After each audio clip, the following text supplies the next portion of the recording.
Yo, what's up? Ito na naman tayo sa panibagong kwentong tattoo. So, isa na namang matinding artist sa Pilipinas ang ating kakampahan na Yamin.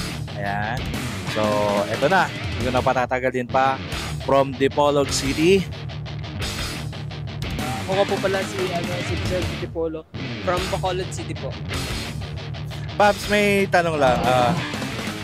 Ilang taon ka na sa tattoo industry? Siguro mga 11 years na po. So, ano yung pinaka-style mo when it comes in tattoo?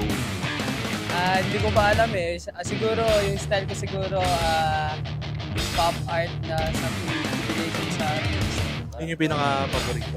na colored tattoo.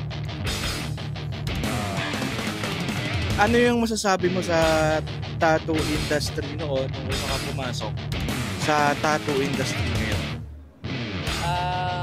Dati, ang hirap ang hirap magsimula dati lalo na sa mga gamit ang hirap mag-grow ng mabilis, pero ngayon sa may mga internet na madaling mag-aaral ng tattoo. Saka may mga napapanood na sila, no? Hindi ko tulad dati, wala akong mapapanood. Wala ko nagamit ko sticker. Sariling aral na ito. Paano yung sa karayo mo dati? Karayom yung pantay. Tahe, yung pony. Tapos yung gamit mong machine? Yung rotary na galing sa Tamiya. Binuo ko lang. Binuo ko lang. Sa mga baguhan, yun, pagdaanan nyo na yung, nakita na panood nyo ngayon at narinig kung paano nagsimula yung mga patikang artist na tulad ni Papa Turn. Ayan. So, eto, last na tanong, Paps. Ano yung may papayo mo sa mga bago sa tattoo industry? May papayo ko lang sa mga bago sa industry. Dapat mahalin nyo yung yung passion nyo, yung art nyo, hindi lang lahat tungkol sa pera or sa fame.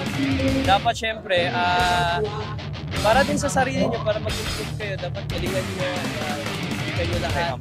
Stay humble. Tapos, gayahin nyo. Huwag nyo akong gayahin kasi nandichicks ako. Joke lang! Patay tayo dyan! Hindi, joke lang. Wala. Never ko gagawin yun. Paps, baka meron kang gustong i-shoutout. Shoutout. Shoutout nga pala sa Radiant Colors Inc. na sponsor ko, sa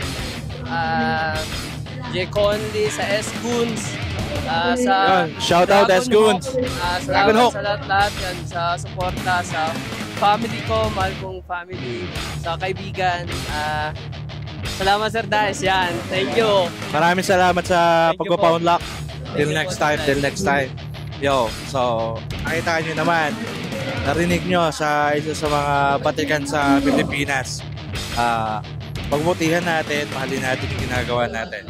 Yun lang.